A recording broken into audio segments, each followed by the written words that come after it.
संध्याकाळी भाजी-पोळी बनवणं अगदी कंटाळवाणं वाटतं आणि पोळ्या लाटण्याचा तर कंटाळा येतो. मग अशा वेळेस हा पदार्थ तुम्ही नक्की करून बघा. खूप खायला रुचकर लागतो.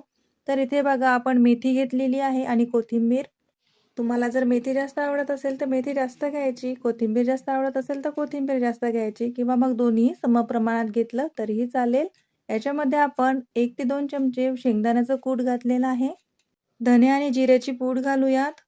तर इथे बघा हा कांदा लसूण मसाला आहे माझ्याकडे रेडीमेड. तो घातलेला आहे मी याच्यामध्ये 1 चमचा आणि ही लाल मिरचीची चटणी. ही विदर्भ स्टाईल लाल मिरचीची चटणी आहे. याची रेसिपीसुद्धा मी तुमच्यासोबत शेअर केलेली आहे. तर ही चटणी आपण 1 चमचा घातलेली आहे. खूप छान बनते आणि 1 ते 2 महिनेही स्टोअर होते. एकदा या पद्धतीने चटणी बनवून ठेवली, की खायला रुचकर लागते आणि भाजी नसली अशा वेळेस ही चटणी खूप कामात येते. तर इथे बघा आता हे सगळं जिन्नस आपण मिक्स करून घेऊयात थोडं तेल घालून.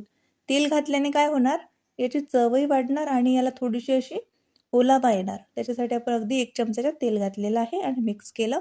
मीठ घालायचं राहिलं होतं, मीठ घालून घेऊयात. मीठ आणि लाल तिखट हे तुम्ही तुमच्या आवडीनुसार घालावं. आता ही चटणी नसल्यास तुम्ही लाल तिखट घालायचं. तर इथे बघा आपण हे ज्वारीचं पीठ घेतलेलं आहे. त्याच्यामध्ये थोडं मीठ घालून घेऊयात. तर आता याच्यामध्ये आपण गरम पाणी घालत आहे. गरम पाणीच घालावं. तर इथे बघा अंदाजे गरम पाणी घालायचं आहे. याचा आपल्याला अगदीच असा गोळा बनवून घ्यायचा नाही आहे. जसं आपण भाकरी बनवतो ना, भाकरी बनवायसाठी आंधण घेतो त्या पद्धतीने. तर बघू शकता हे उलटण्याने आधी मिक्स करायचं कारण पाणी खूप गरम असते ना. नंतर हाताने याला असं फिट्ट असं दाबून ठेवल्यासारखं करायचं म्हणजे हे थंड होणार नाही.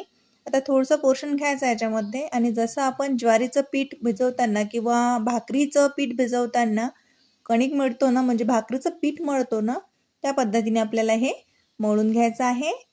याची आज आपण मस्त अशी मसाला भाकरी बनवत आहे. खूप मस्त लागते चवीला.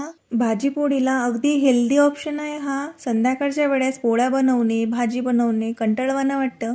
मग अशा वेळेस या पद्धतीने तुम्ही मसाला भाकरी नक्की बनवा म्हणजे भाजीची जरूरतच पडणार नाही आणि खायला अगदी रुचकर आणि खूप मस्त वेगळा असा पदार्थ बनून तयार होतो.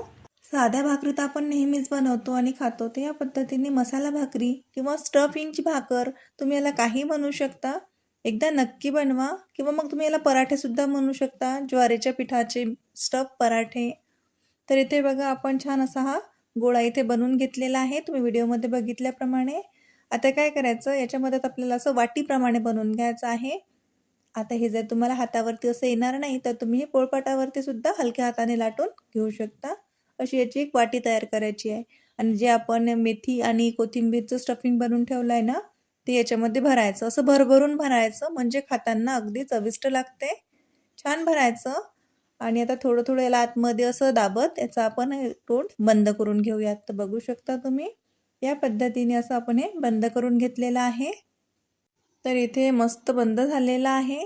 तर आता काय करायचं थोडंसं हातावरती याला थोडं असं प्रेस करत करत हलक्या हाताने याला मोठं करून घ्यायचं आहे. अगदी असं थोडं थोडं बघू शकता या पद्धतीने. कुठेच फुटलेलं नाही आहे. जे वरून दिसते ते माझ्या हाताला लागलेलं होतं. तोच मसाला आहे तो वरून दिसत आहे. अजिबातही फुटलेलं नाही आहे हे. कोरडं पीठ लावूयात वरून आणि हाताने हलक्या हाताने असं याला थपथपत आपल्याला मोठं करून घ्यायचं आहे. अगदी सहजपणे होते बघू शकता. कोरडं पीठ लावायचं आणि मस्त हलक्या हलक्या हाताने याला असं मोठं करत न्यायचं. आता हे जर तुम्हाला येत नाही आहे हाताने बनवता तर काय करायचं आपलं लाटणं असते ना लाटण्याने हलक्या हाताने याला लाटून घ्यायचं. अगदी हलक्या हाताने लाटायचं कारण आपण याच्यामध्ये स्टफिंग भरभरून भरलेली आहे. आणि इथे बघा ही जास्त पातळ नाही बनवायचं. थोडंसं असं जाडसरच ठेवायचं. याने ना खूप खरपूस बनते असं खायला. तर या पद्धतीने आपण इथे हे बनवून घेतलेलं आहे. बघू शकता तुम्ही खूप मस्त. तर आता आपण याला शेकून घेऊया. तर तवा गरम करायला ठेवला होता.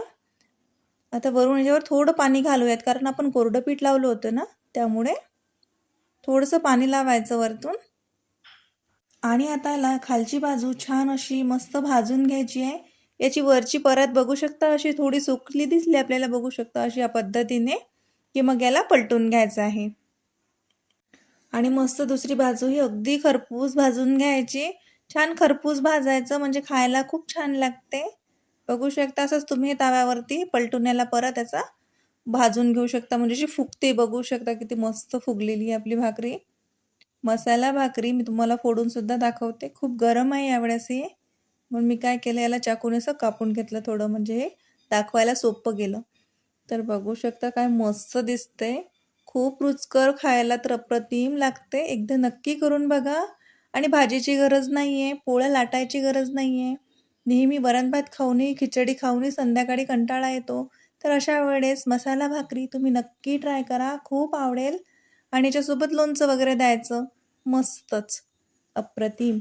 तर मग नक्की बनवा आणि कशी वाटली हे मला कमेंट बॉक्समध्ये नक्की सांगा. आवडली तर लाईक करा आणि भरपूर शेअर करा. चॅनलला सुद्धा सबस्क्राईब करा. भेटूया नवीन व्हिडिओमध्ये. नमस्कार.